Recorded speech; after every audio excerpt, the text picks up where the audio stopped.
Hello everyone and welcome back to another episode of Seraph Syndrome. I am your host and DM, Fungifisheye, also called Danny, which you'll hear yelled at me multiple times, maybe this session. And I'm joined by my two lovely co-hosts. If you guys would like to say hi. Hello, my name is Noelle and I play Stella Starweaver. Hello, I'm Tiny and I play Akia Selene. And with that, let us get right into the recap. Why did I do that? Okay. Lettuce. Cream of wheat. On the last session of Seraph Syndrome, the party continued their talks with Asmothia as they continued over to Leighton. While Akia and Stella steered the ship jointly, Gully took his free time to continue to inquire about Leighton and gather more information about the beast beneath.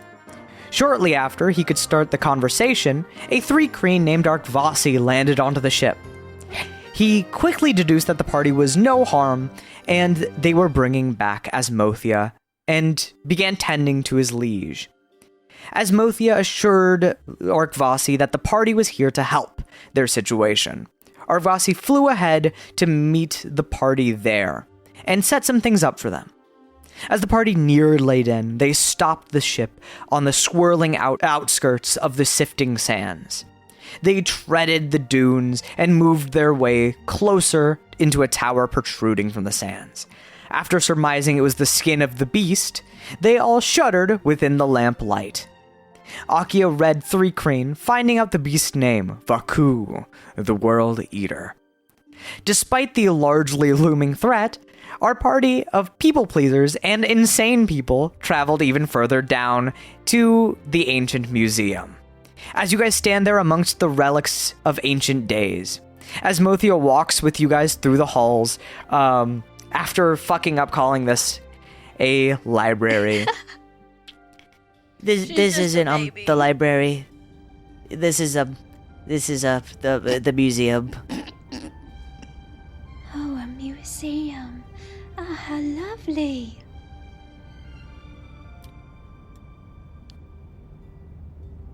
So I'll show you guys what I really need help with, if you don't mind.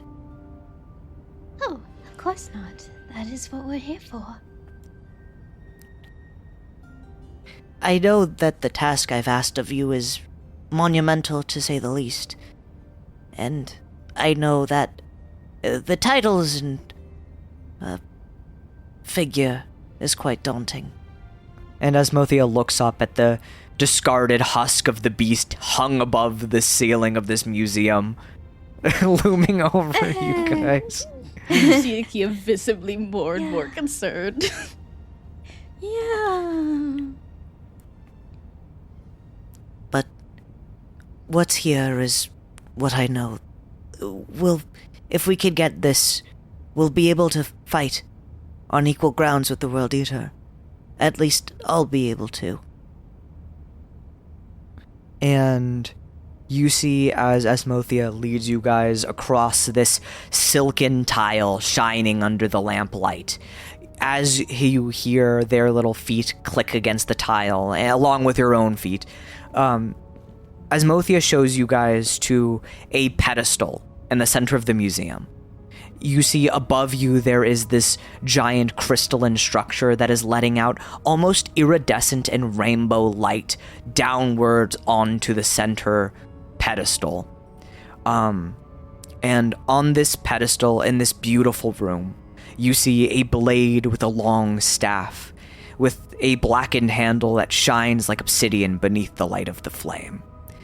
An accent of stars across the handles glint from the metal embedded within. The sharp blade of this glaive looks like bone in structure, with notches carved into it, serrated. This here is the key to felling the beast. Oh, how beautiful. Have you wielded it before? That is the problem. Arkvasi speaks up from behind you. The weapon rejects our Prince-Axe. Oh. Asmothea looks a little disheartened, even hearing that again. Do you guys know why? It's rejected all of the leaders of this nation, at least in recent years, ever since we've tried wielding it again. Oh. We know its cause, yes. It's because this glaive, handed down by my greatest grandfather, it's cursed and blessed in a way. Mm. The only ones who can wield it are forced by a pact my grandfather made.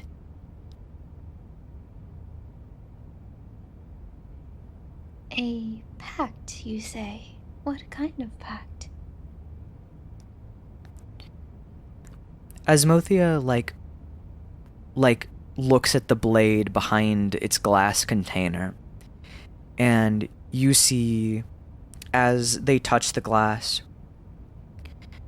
Because of how my grandfather united this kingdom, you have to undergo trials of the kingdoms before. But none have been able to complete them.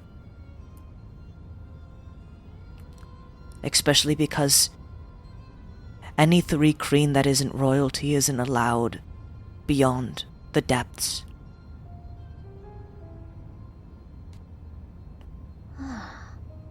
I see.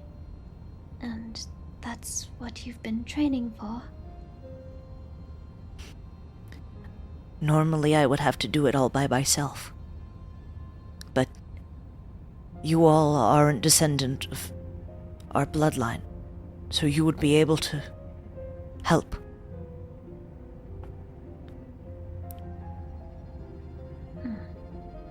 I see. That does make sense. Well, But Oh. the bloodletters have not responded to us, our pleas, I suppose. And same with the Reapers and the outer world.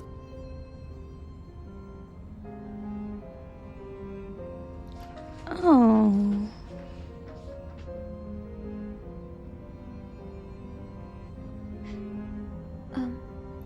what was that last one? The Reapers? Ah, the Reapers, I see. I wonder why. Well, it's a good thing we happened upon you then.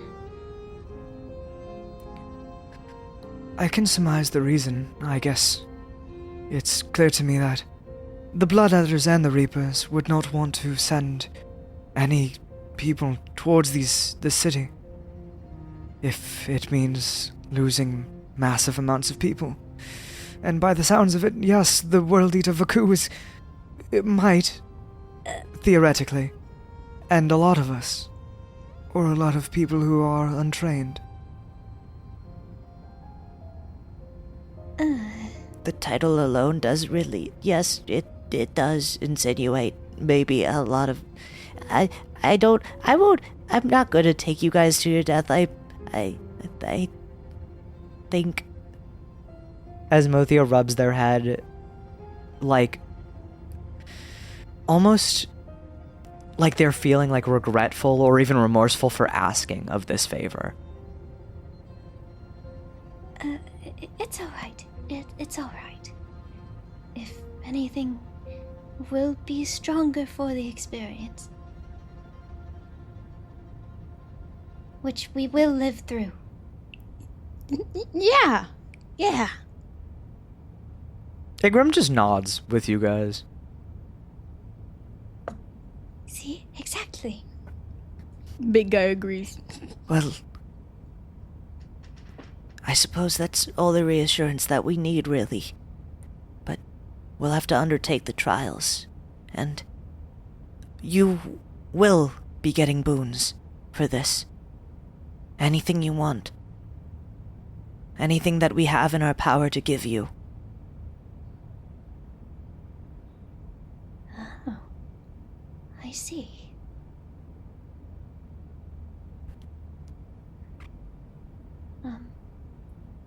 Well, it might be good to know what these trials entail exactly. Another reason we're in this section of Leyden is so you can learn more about that. It seems your friend, Gully, was it, really wanted to know more about our people. And in the antiquarium, this is where history is revered. Yes, that does sound about right. Well, I would love to know more myself. Yes. A little nerd. Everywhere we go, he has to learn. Mm-hmm. And me too. Well, if you guys would like to look around, be our guest. There's more places other than the museum, and there are people in here to assist. My teacher actually works here. Oh, your teacher. Oh.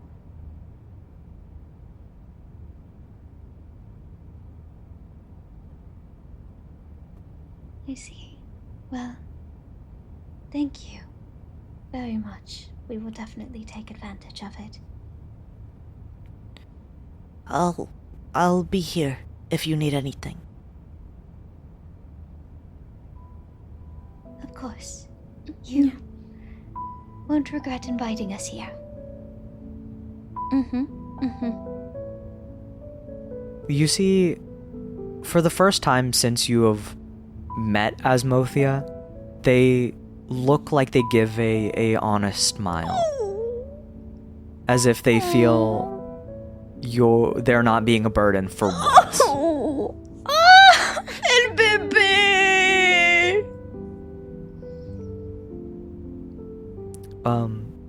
As you guys go to look at other things, you see as Asmothia turns to face the glaive, putting a hand on the glass, and just closing their eyes. Oh, Asmothia. I will be here if you need anything as well. If there's anything you need or anything you would like to know, me or Arsif will be likely to help you. Arsif is the bumblebee over there. Bumblebee? Yeah, you turn over to where Arkvasi is pointing, and you see he points over to a little help desk in the front of the library. You see Arsif notices you guys, and like their antenna like stick upwards a little, and they turn to face you with a wave. Oh, Did you mean give a museum? little wave back. Music. I probably said music. Yeah, I It's probably a said library. yep. Yeah, but listen. But yes, you guys see that the world is open to you guys now. What would you like to do? Yes. There is tons of things here, and you can ask anyone for anything here. Akio wants to look at the bumblebee. Yeah, you take a closer look at Arsif. She's currently doing some paperwork and writing down some museum logs. You see this 3-crane woman with bumblebee features. These large, black, glossy eyes, fluffy, yellow-hued hair spikes across her head. Towards her, the back, taking a jarring split to black. She is adorned with a loose cloth wrap that works their way around her wings. Towards the bottom half, fanning out over her legs. The tips of her wings are turning feathery, and golden ichor lays upon the transparent chitin. So pretty. It's a. You can see like the shine in her eyes at how amazed she sees to see a bumblebee person. Girl, every single creature here is so amazed by her. She's never Yes, seen any this of is the largest array of 3 crane you have seen ever. Oh, do you see the bumblebee? Yes, I do see them. There's so many unique people here. There truly is. The 3 Queen are truly wonderful. And so pretty. Very, very pretty. It's astonishing how pretty they all are. I mean, of course they would be pretty. Right? Yeah. I assume. Of course. A lot of people are very pretty. Mm-hmm. You are very pretty as well. Really? You're pretty. Oh, Will. That's really nice. You can see the fluster of her But ears. it's the truth. Oh, shucks.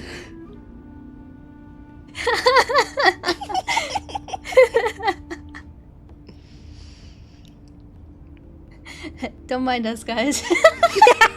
Let the girls flirt.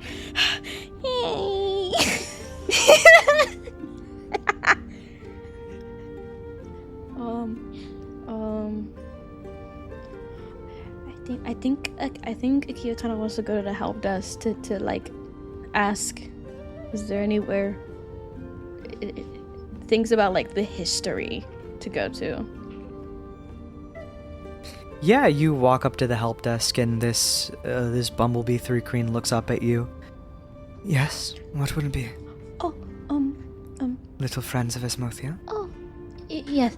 Hello, Mr. Miss. It's Miss. Yes, Miss. What's your name?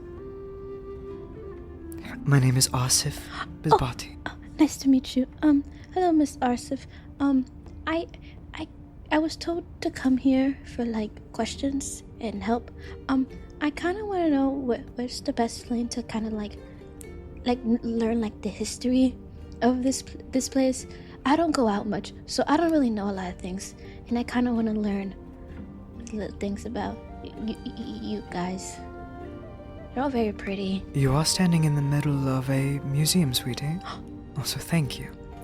You are very pretty yourself.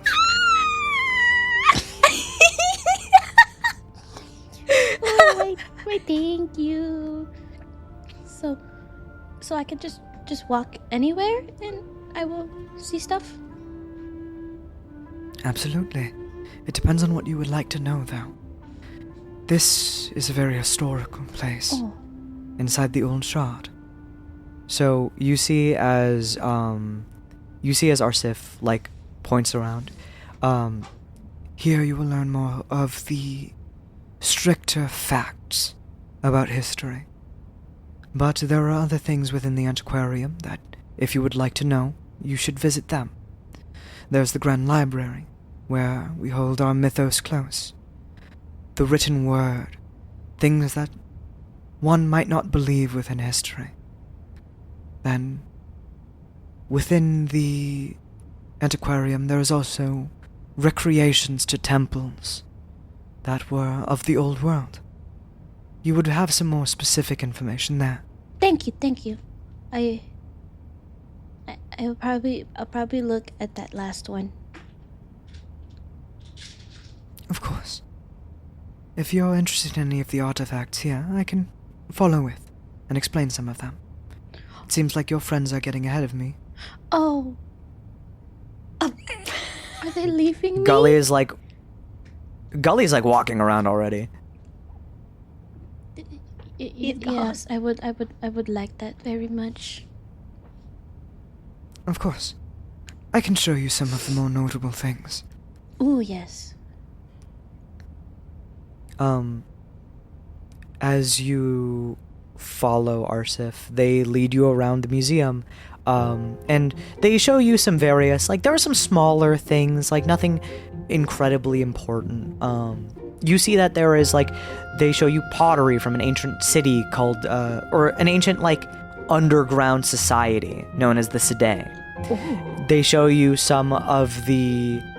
they show you, like, ancient artworks that were picked from the cavern floors. You see that there's, like, just an abundant and very precise way of measuring culture and history here. But some of the things that Arsif takes some great detail in explaining are things like the king's glaive. You see, as they walk by Asmothia, they go, "Hello, my friend." And Asmothia goes, "Hello." And you see as Arsif goes down to one knee and hugs the little Asmothia, giving him a little pat on the head. I hope you didn't get yourself harmed. Arkvasi was worrying like crazy. Well, You see Asmothia looks hesitant. I turned out all right. Well, that's all in good. No rushing to anything that you aren't ready for, Asmothia. And you see Arsif pokes Asmothia's nose, and Asmothia just, like, closes their eyes. But this weapon that Asmothia is so intent on, it's a blade formed from the great tooth of the great worm Vaku. A weapon wielded by the king himself, the ancient king Oriath.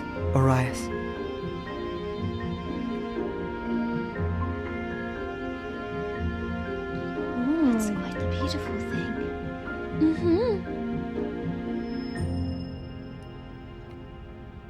It really is. The reason we have it behind glass is because anyone who isn't worthy of touching the blade, if they touch it, their limbs burst into fire. Oh! Like anybody? You see that Arsif nods. Anyone who is unworthy is cursed to burn. Oh, quite the pact. Yeah. It is the only weapon that's been, or is said, to be able to kill the great worm Vaku. And because of that, a powerful curse is placed on it, and it can only be in the hands of someone who wishes the best for Leyden. Well, I suppose that is quite practical. Its own tooth.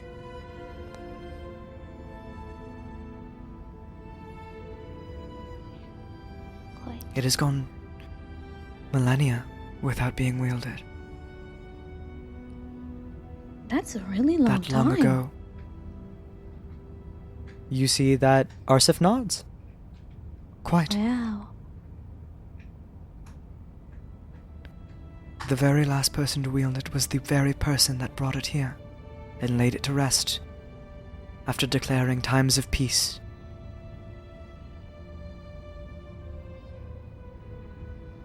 Oh, how fascinating.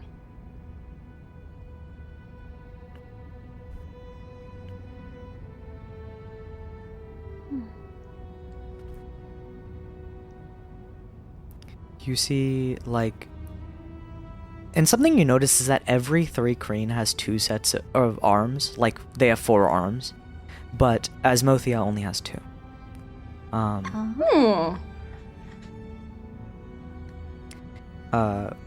And as you guys continue to progress, Arsif just leads you to some other items. I'll let you guys pick which one you want to learn about, if you want to learn about any of them. You see a blade that holds some sort of significance. You see an older silk garment. It looks woven in an ethereal way. And you see an ancient drill. Drill, you say? An ancient drill, yes. I feel like Akia would be piqued by the drill, because I don't know if she's probably really seen a drill. Honestly. So, yeah. It seems like this old hand-cranked drill. It's nearby all of those, like, ceramic pots that you saw before. Perfect. Arsif takes you over, and they show you it. You see this old hand-cranked drill. A broken handle is frozen in amber, along with the chipped and damaged drill itself. It's large in stature. Fragments of crusted-on dirt remaining on the spiraled grooves. And, Akia, you can read this again, but Arsif kind of assumes that you can't. And Arsif begins to say, This is a device of the Seday's own design. A hand-cranked drill that allowed them to sift the dirt and rock of their own power. Even those of the Seday that had difficulties bringing themselves to wield the wellspring of power their goddess offered. The Seday are akin to what you would call ants. They are 3 kreen that bear that blood. Oh. That's... I would also say that, Stella, something jumps out to you specifically here. Actually, both of you. Ooh. Oh. Oh my god, tell me. There has only ever been 3 gods. Oh. There's only ever been 3 gods in your head. That's all you know. She mentioned You only know about Orthuk, Relaine, and... Huh? And she mentioned a goddess. A goddess? Yes. That isn't Calrunia. Oh. A goddess you speak of. I've only ever been familiar with the 3. Mm-hmm. I suppose that is how the upper world is. It was a surprise when we learned that there were only 3. Oh. Do the 3 green bear even more gods than that? We were only familiar with 2 within the ancient caverns. Akansti, the goddess of darkness and silk, and Olonsna, the goddess of earth and craft. Oh. Sorry, I'm writing this down. So, the craft one, is she connected to the drill? Yes, she is. Oh. Ooh. Can you tell us more about these 2 goddesses? I know not more than what I have here. Oh. I haven't taken some time to study them myself. However, I do know that Dolonsna has a temple nearby, Ooh. as I told you. Oh. But of what I know, personally, Dolonsna gave her subjects, her followers, her worshippers, the power to meld the earth with their hands. But there were some that could not bear her blessing, so they toiled away with drills, ever happy to do so.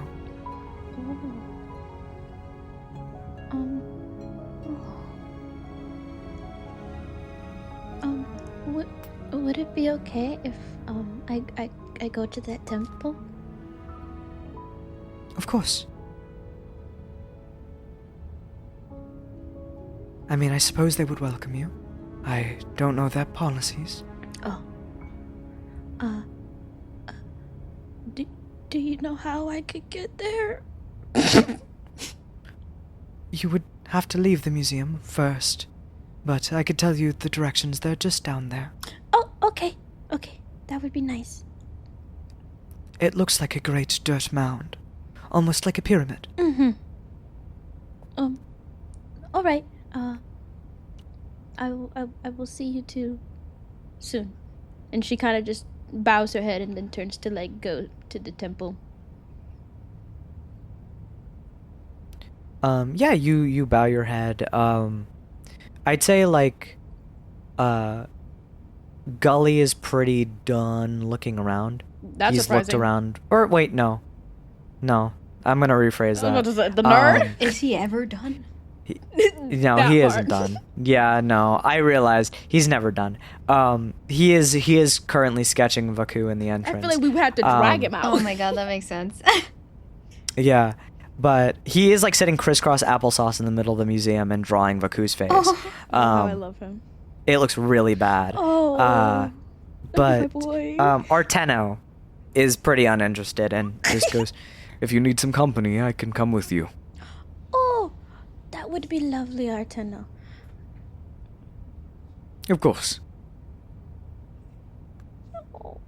Arteno like just walks out with you, and he as you're walking out, he just goes, I felt really uncomfortable with that worm looming about. Where? he points upwards at the ceiling, and you see the giant like exoskeleton of the beast that you guys are going to kill. It snakes around the entire museum. Oh, yeah. That guy, World Eater guy. So I'm looking for fresh air. You know, I forget we're inside of. Yeah, that's fair. You and Arteno meander over to the Temple of Delonsna. And Stella, is there anything else you would like to look at? We'll follow you first since you're remaining here.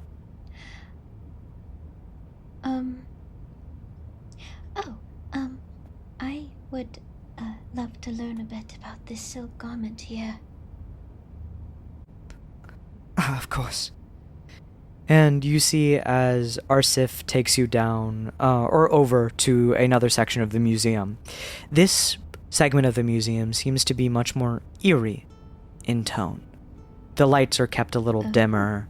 You see the thread sparkles gently, as they catch the smallest bits of light. And they weave across sections of the museum, almost like spider silk. And as you walk through, Arsif stops in front of the silken garments. And you see these worn down clothes. They are frayed and damaged, but they are gleaming and white, and they gently fall over the many-limbed mannequin it sits on. They are held together with no seam, not a single stitch in sight, and glimmer gently as if it's caught a myriad of gemstones within its thread. And to preface, this garment isn't catching the lantern light that the other pieces of silk are. It just seems to faintly glow.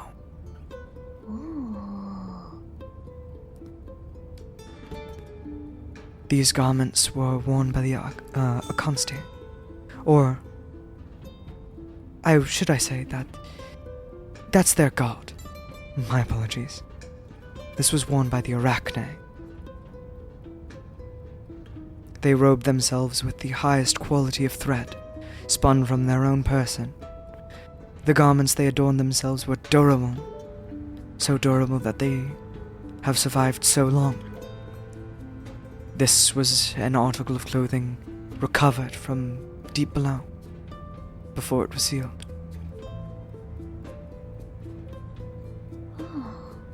Woven from their own person. How wonderful. Quite impressive work. The Arachne. It quite is. These robes were blessed by their goddess, too.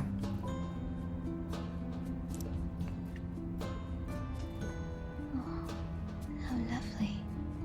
It has just the faintest glow to it. It's beautiful. Their goddess, though one of darkness, provided light to them within the depths of the cavern. A rarity within the dark. their kingdoms used to glow, spun from their goddess's thread, who dwelled within the cavern. Oh, that sounds beautiful. What happened to these peoples?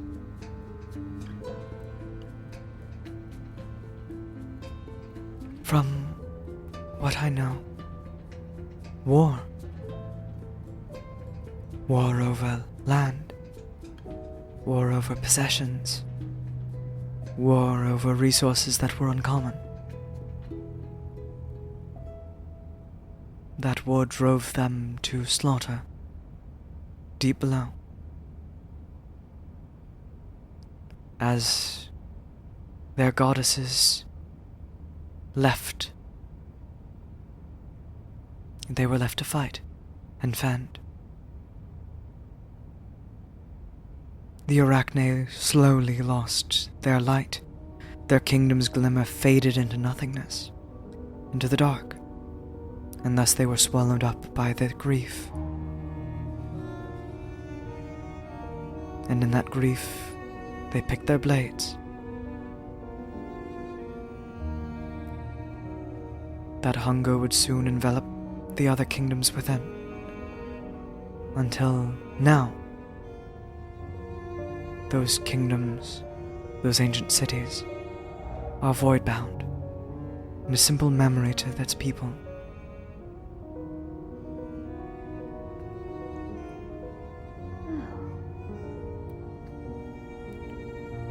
There are survivors, of course. Even I am of a lineage that existed deep below. Oh, truly. You see Arsif nods. I am born of the Mellifera. There are still some of the Arachne and some of the Sedai.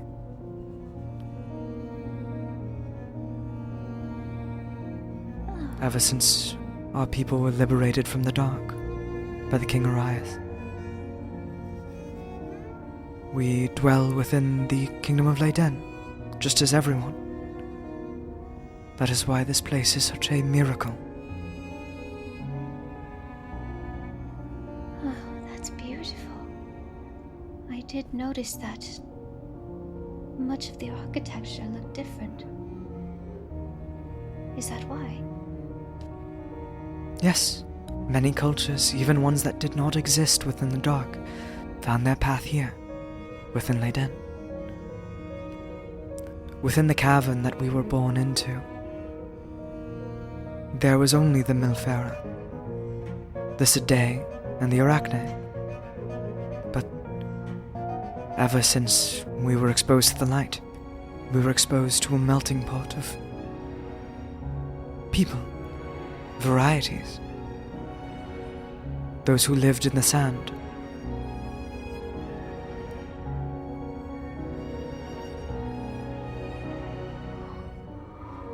Well, I'm very glad that there are people who still live. We are all quite storied people. Stories are all we have of the people that came before us, so we like to cherish in their memories. That's why the great King Ariath built the antiquarium, so we would never forget who we were and what we came from. Oh, that's so beautiful.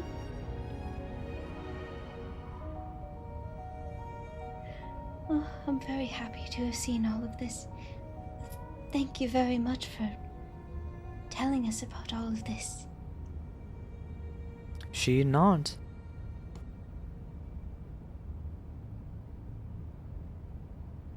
It is no trouble.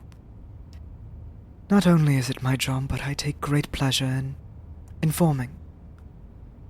We have not had people, visitors and outsiders here in a long while.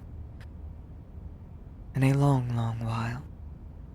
Generations of my family have perished without seeing outsiders like you.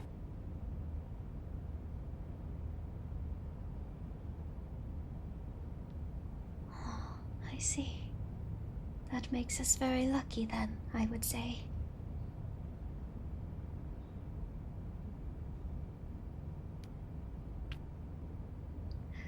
I would love to see what else Layton has to offer.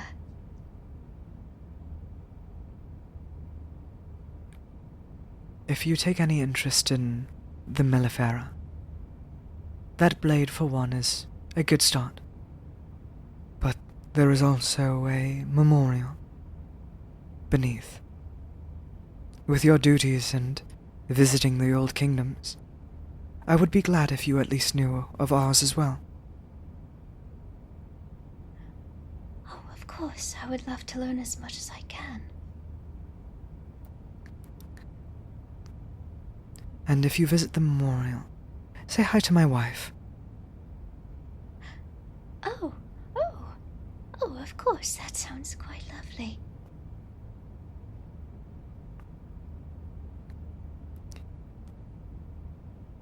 But either way, this old rapier of our kingdom, You see that there's like jars of honey and ancient like scrawlings and like even pressed like flowers of the Underdark with it, like near this blade. And you see this old rapier from a knight. It's clamored with rust and its decay looking like it was moments away from crumbling, but perfectly preserved within amber.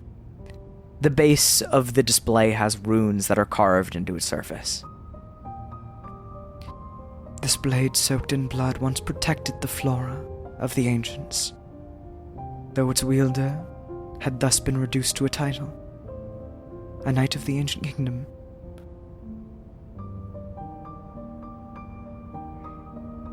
Oh.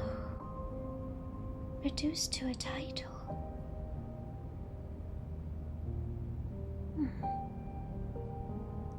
This was once a knight of Zalefi. That is, not our god, but our queen. Oh.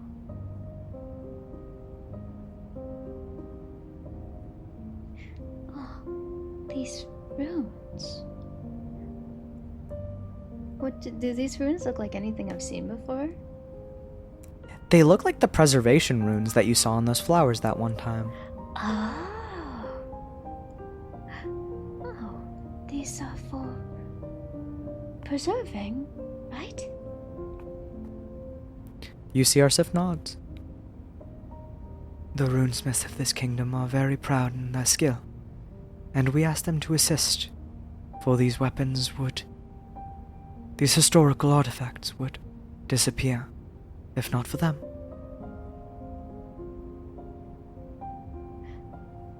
Oh, how lovely. It's very beautiful to preserve the past in such a way.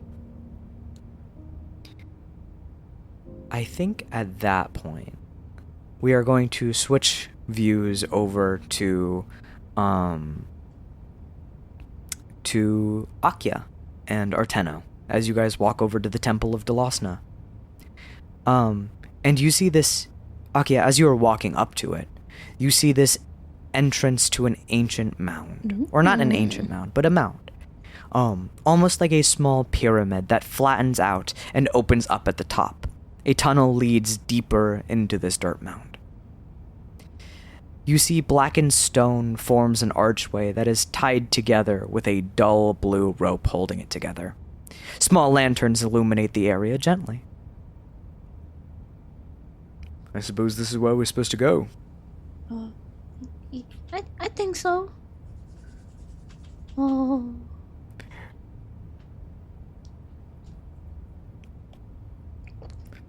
If I may ask, Akia, you seem to have gravitated towards this place very quick. Is there any reason why? Oh, the pretty bumblebee lady, told us that the Korean they've only believed in two goddesses. One of them is like the goddess of like silk, and the other one of craft, like pottery, and as a child, I would do a lot of pottery with my family, so I feel like this goddess would be very fun to know. Fun to know, is it? That's a fairly innocent mindset. Oh. Is that bad? No, you are just endearing. I'm not flirting, by the way. Just to clarify. Do not... Just to be clear, so we're on the same wavelength.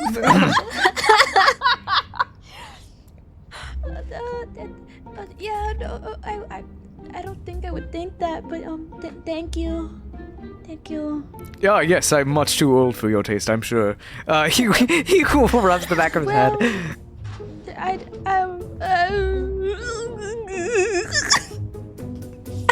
She just starts walking to the temple. Yeah, Arteno actually started walking like after that. Why do they keep having so large... much awkward conversations? It's really funny. Arteno makes it so awkward sometimes. So I love funny. him. I'm not flirting with you. I'm not flirting with your mom. I swear.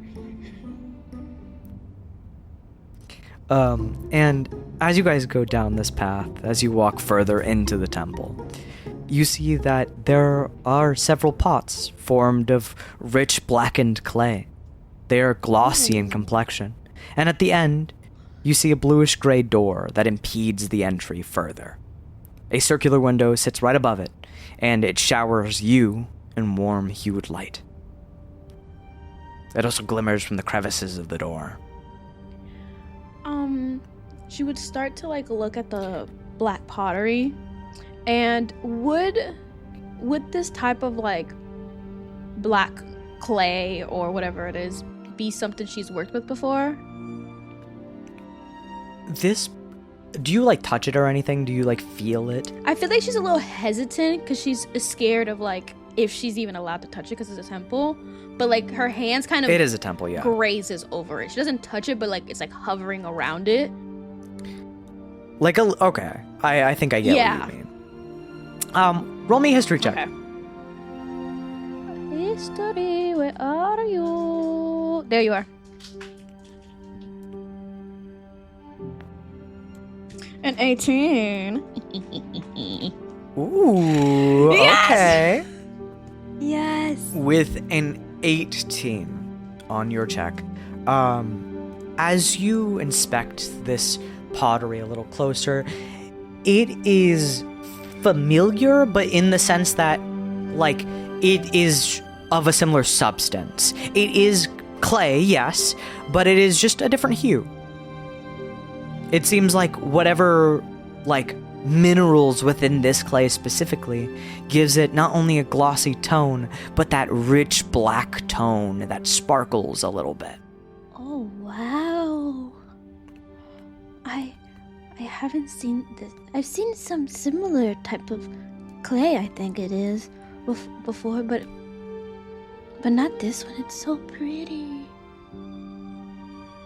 I want to know how it would feel like. Arteno crouches down next to it. I've never taken an interest in pottery. It was not one of the things that interested me personally. However, it is quite the beautiful art. It's really fun to do. I highly recommend it. Perhaps if we ever encounter some clay. Oh. And free time. Yeah. Yeah. What did you do to pass time when you were in your house? I would be practicing fencing. It was a form of battle. You fence? Not. Yeah, Arteno just nods.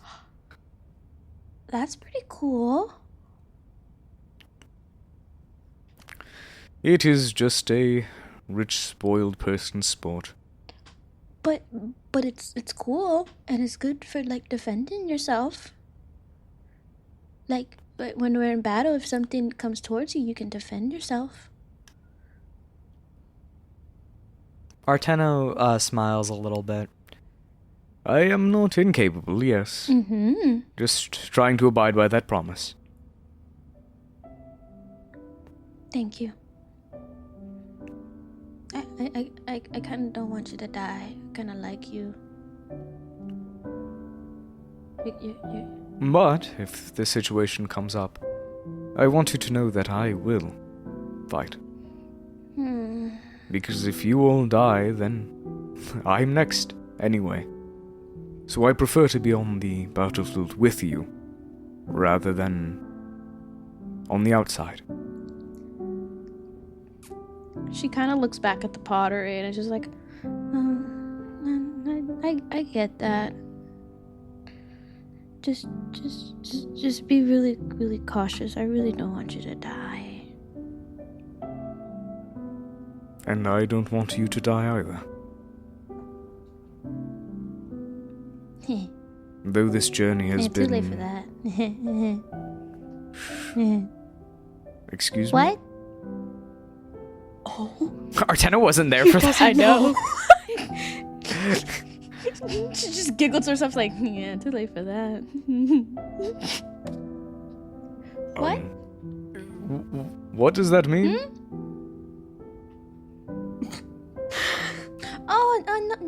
No biggie. I just died, but I'm back now. It's fine. Continues to inspect the pottery, thinking like it's something. She's like, yeah. Arteno just squints.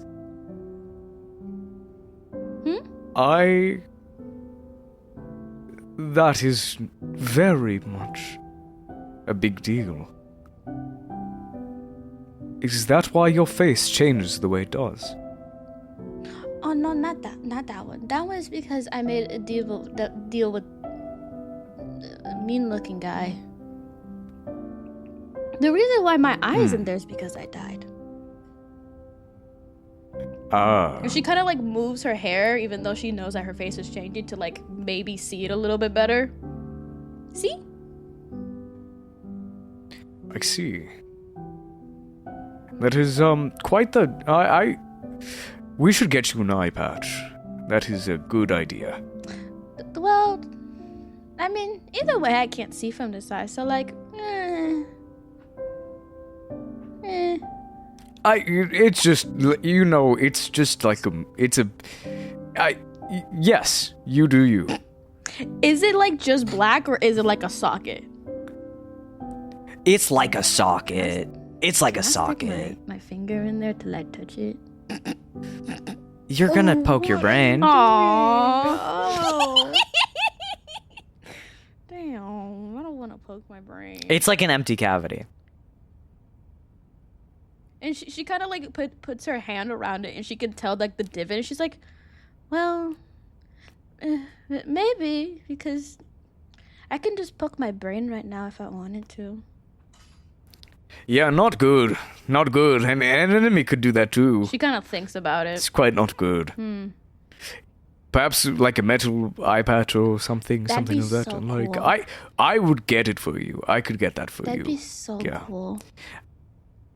At this point, the door next to you guys opens up, and you just see like one of these Sedai 3 Creans, these Ant 3 Creans, like look at you. Hello. Would you like to come in? Oh, sorry, I was looking at the pot. Yeah. If you're okay with that. You see, they just nod. Nice. If you would like to learn, then here is the place. Yeah, pretty please. And she kind of like skitters to them. Come on, Arteno, come on. Arteno just gets up. Wow, the bloodletters are hardcore.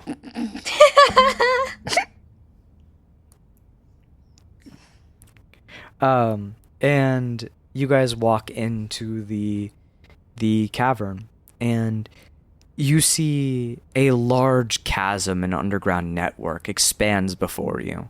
Lanterns bearing light glimmer gently, catching across the fragments of shell and sherd of pots.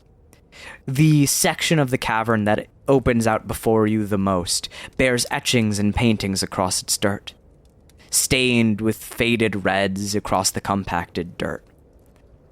Flowing water bubbles in pots, leaking from a gleaming blue stone in the middle of the roof that almost reflects like an ocean's waves again on your feet, like shining down upon you. The sound of water pressing into the pots creates this melody, this sound, intermingled with distant chittering within the darker reaches of the cavern. This is almost scarily similar to your home. Oh, why did you do that to me? You hate me and you want me to die. She's amazed, but as she's looking around, amazed at it, it slowly starts to set in an eerie feeling of... How do I explain it? Like... What's the word? Like, knowing something... Like, it's oddly familiar. Deja vu. That. Deja vu. I knew the Spanish word. I couldn't think of the English one. But she's getting that odd sense Hit me of with it. deja. Hit me with it. Recordando. With everything and just getting that weird What? deja vu. What? Just like... Too fast. Rewind. Do it again. Recordarlo. Ah, I'm not gonna say that back. That's gonna seem racist. But she's just... You can see like the excitement slowly starts to set in. And she's just like... This is looking a little too familiar. You can see that weariness in her eyes. Welcome to the Temple of Delosna, our ancient goddess.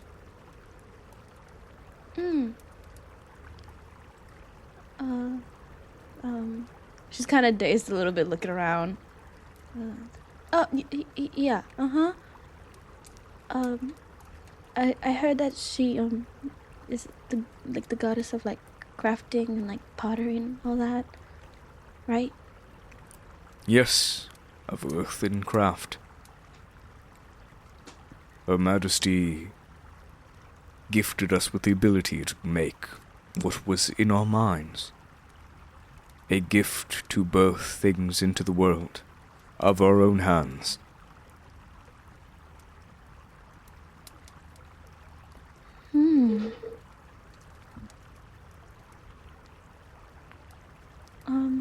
My name is Kiev Tishki. I am a cleric of Delonsna. It is a pleasure to meet you. Oh, pleasure to meet you too. I'm Akia. This is Artena. Hey, I mean, what's up? I mean, yes. Good to meet you. I am Arteno. I'm Arteno.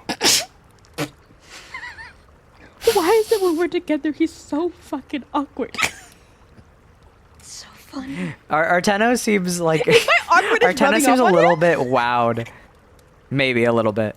No, Arteno seems a little distracted. He was like looking at the vases a little closer and like seeing the water trail down from the What's up, crystal, dude? a sight he's never seen before. A sight that neither... Well, actually, Akia, you've seen this before. The crystal and the leaking. But this is Arteno's, like, first time seeing that, like, up close. How fascinating.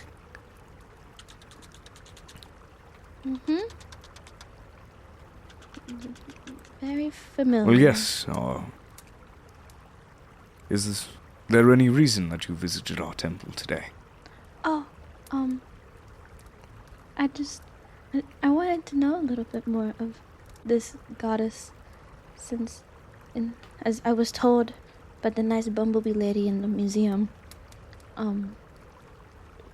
you all have known 2 goddesses. Well, I've only known 3. It's fascinating to know about this goddess lady. Yeah. Yes. You surface dwellers, you know about the 3 gods of yours. Us, however, beneath the ground, we have had 2, primarily across our caverns. Dolosna was our personal one, the goddess of this day.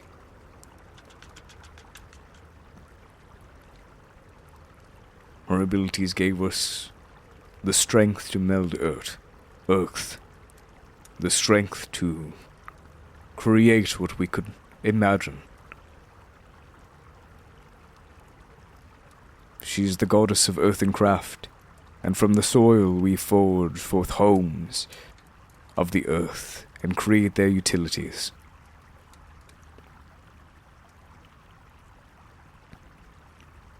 We would treasure her like she was our queen, our mother.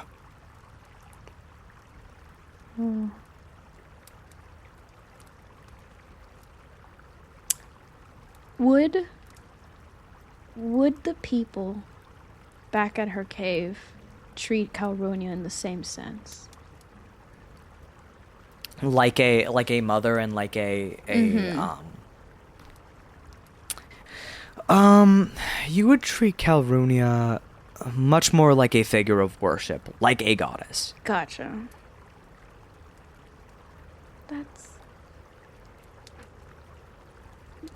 That's really sweet.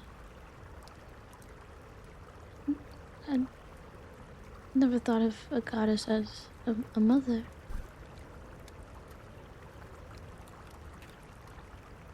As I've heard, your gods are far more distant than ours were. Yeah. However, ours grew distant within centuries, disappearing far from our sight.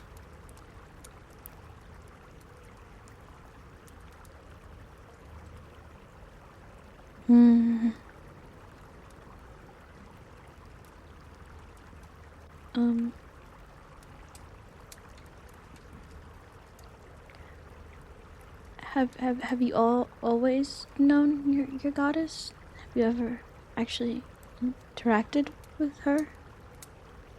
Known she's real? You see as Kiev shakes their head. Our goddess has not communed with us for centuries. We have been in the dark, holding on to the distant memories and words of our forefathers. How terribly tragic.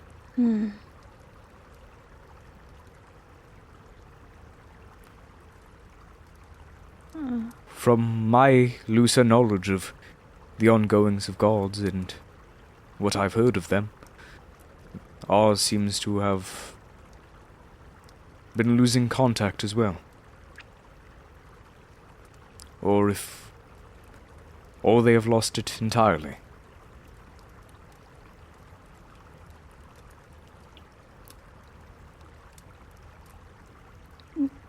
I have heard tales of the rebellion within the upper echelons of the world. Gods becoming hated. We could never hate those who we lost.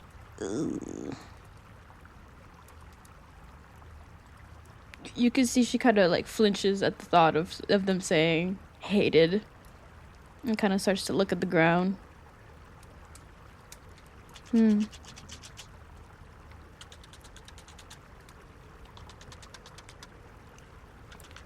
Though Delosna doesn't communicate with us any longer, we feel her love within our bodies, for we were crafted in her likeness, and she grants us the ability to craft like her.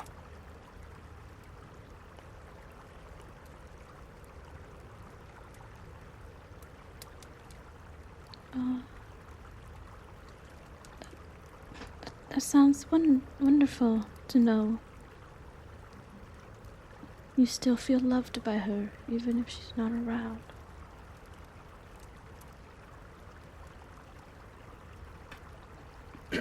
How How do you It is feel about that? faith.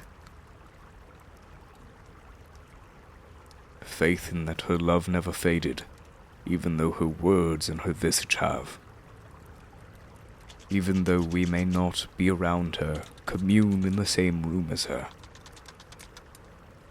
We have faith, knowing that who she was when she was here, that she protected us, that she is our own.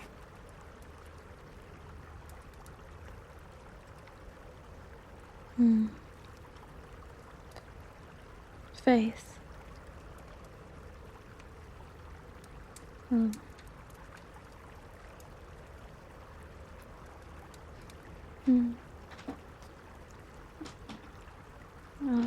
Well, okay. She kind of like shakes her head a little bit, trying to get out of her own thoughts. It's like, can you tell me more of the pottery? I also have a little keen to crafting myself.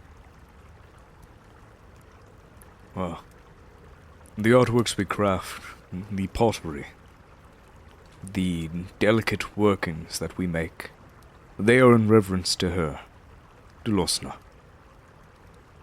We make them for her love. We embody her feelings within the clay, folding and turning, slowly weaving them into something greater, melding them into an image that can only be conjured by our hands. If you have experienced that, you have experienced Lonsna's love.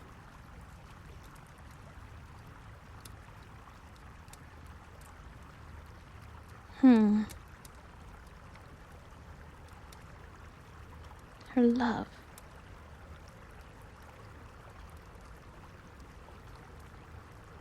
And she kind of tries to remember the times where she would do pottery and trying to think of that feeling he's talking about. Even though you can't roll me a hit. You know what? You don't have to roll me a history check for this one. thanks.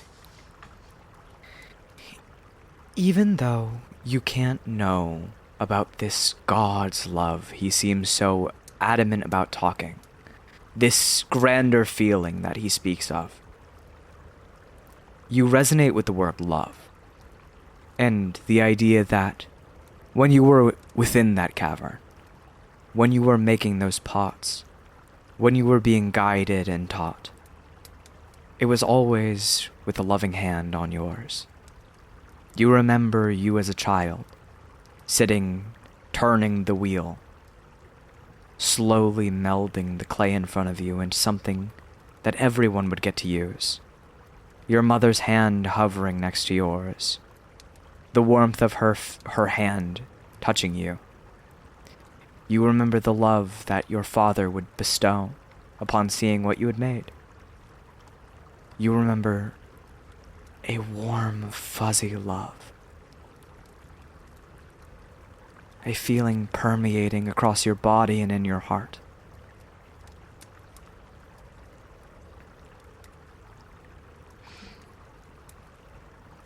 Love. I don't know if I felt her love, but I understand the feeling of love when you make something.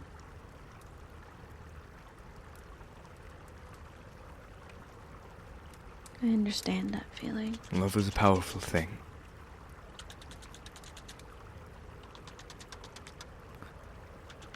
In our belief, in our religion, her love is carried through those small acts and gestures of caring, in forging what you know.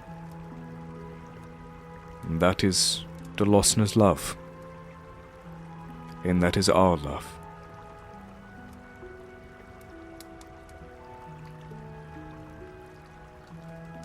We just seek something to remember who we were.